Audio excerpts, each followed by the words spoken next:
ഇന്നത്തെ നമ്മുടെ വീഡിയോ വളരെ എളുപ്പത്തിൽ തയ്യാറാക്കാവുന്ന വളരെ ടേസ്റ്റി ആയിട്ടുള്ളൊരു അറബിക് റൈസാണ് കേട്ടോ. ഇതേ മെത്തേഡിൽ തന്നെ നമുക്കിത് കുക്കറിൽ ഉണ്ടാക്കിയെടുക്കാം. ശരിക്കും ഓതൻറ്റിക്കേറ്റഡ് ആയിട്ട് ഈ റെസിപ്പി കുക്കറിലാണ് കേട്ടോ ഉണ്ടാക്കുന്നത്. നമ്മൾ ചിക്കൻ വെച്ചിട്ടാണ് ഈ റൈസ് തയ്യാറാക്കുന്നത്. നമ്മളിവിടെ ഏകദേശം 1.25 കിലോ ചിക്കൻ എടുത്തിട്ടുണ്ട്. 1 കിലോ ബസ്മതി റൈസാണ് പിന്നെ നമ്മൾ എടുത്തിട്ടുള്ളത്. 20 മിനിറ്റോളം നമുക്കിത് സോക്ക് ചെയ്തെടുക്കാം.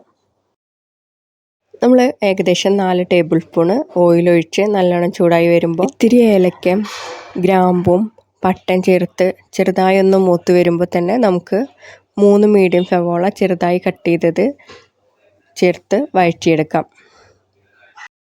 ഈ സമയം നമുക്ക് ഹൈ ഫ്ലെയിം ആക്കി വെക്കാം.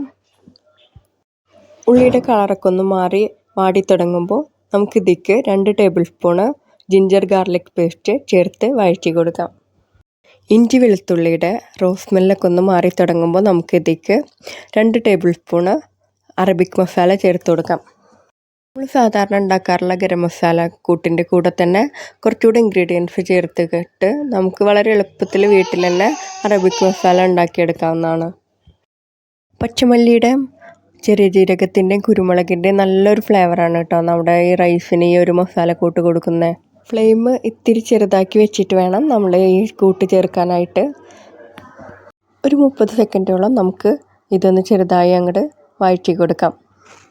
ശേഷം ഇതിലേക്ക് നമ്മൾ കഴുകി വൃത്തിയാക്കി വെച്ച ചിക്കൻ ഇട്ട് കൊടുക്കാം.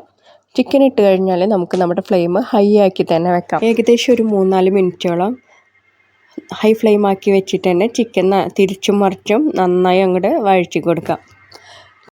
ഈ ഒരു മസാല ചിക്കനിലൊക്കെ നന്നായി പിടിച്ച് ചിക്കൻ്റെ കളറൊന്ന് മാറി വരുമ്പോൾ നമുക്ക് ഇതിലേക്കൊരു 3-4 പച്ചമുളകും 3 ഉണങ്ങിയ ചെറുനാരങ്ങയും കുറച്ച് മല്ലിച്ചപ്പും കൂടെ ചേർത്ത് കൊടുക്കാം. ഈ സമയത്ത് നമുക്ക് ഇതിലേക്ക് ആവശ്യമുള്ള ഉപ്പ് കൂടെ ചേർത്ത് കൊടുക്കാം. ഉപ്പ് ചേർത്ത് കഴിഞ്ഞാൽ നമുക്ക് നല്ലോണം ഒന്ന് യോജിപ്പിച്ചെടുത്തതിന് ശേഷം നമുക്ക് ഇതിലേക്ക് നല്ല തിളച്ച വെള്ളം ചേർത്ത് കൊടുക്കണം. നമ്മളിവിടെ 1 kg അരി എടുത്തിട്ടുണ്ടായിരുന്നത്. അതായത് 4 കപ്പ് അരിക്ക് നമുക്ക് 7.5 കപ്പ് വെള്ളം ഒഴിച്ചു കൊടുക്കാം. എല്ലാ വശവും നന്നായി ഇളക്കി യോജിപ്പിച്ചെടുത്തതിന് ശേഷം ഉപ്പൊക്കെ ഒന്നുകൂടെ കറക്റ്റ് ചെയ്തിട്ട് നമുക്കിതൊന്ന് മൂടി വെച്ച് വേവിച്ചെടുക്കാം. ആവിയൊന്നും പുറത്ത് പോവാതെ തന്നെ നല്ല ടൈറ്റായിട്ട് നമുക്ക് മൂടി വെച്ച് വേവിച്ചെടുക്കാം. ചിക്കൻ ഏകദേശം ഒരു 3/4 വേവാകുന്നതോടുകൂടെ നമുക്കിതിലേക്ക് അരി ചേർത്ത് കൊടുക്കാം. അരി നല്ലോണം യോജിപ്പിച്ചെടുത്ത് ഉപ്പൊക്കെ ഒന്നും കൂടെ കറക്റ്റ് ചെയ്തതിന് ശേഷം നമുക്കിത് മൂടി വെച്ചിട്ട് മീഡിയം ഫ്ലെയിമിലിട്ടിട്ട് കുക്ക് ചെയ്തെടുക്കാം.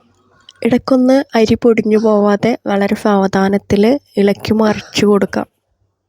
ഏകദേശം വെള്ളം വറ്റിയിട്ട് ഈ ഒരു പരിവാകുമ്പോൾ നമുക്ക് ലോ ഫ്ലെയിമിലാക്കി വെച്ചിട്ട് ഒരു 5 മിനിറ്റ് കൂടെ കുക്ക് ചെയ്തെടുക്കാം. ചോറ് നല്ലോണം സോഫ്റ്റായി കിട്ടാനായിട്ടാണ്. 5 മിനിറ്റിന് ശേഷം നമുക്കിത് ചൂടോടെ തന്നെ സെർവ് ചെയ്യാം. ഫ്രൈഡ് ഓണിയനും റൈസിൻസും കാഷ്യൂം വെച്ച് ഒന്ന് ഗാർണിഷ് ചെയ്തെടുക്കാം.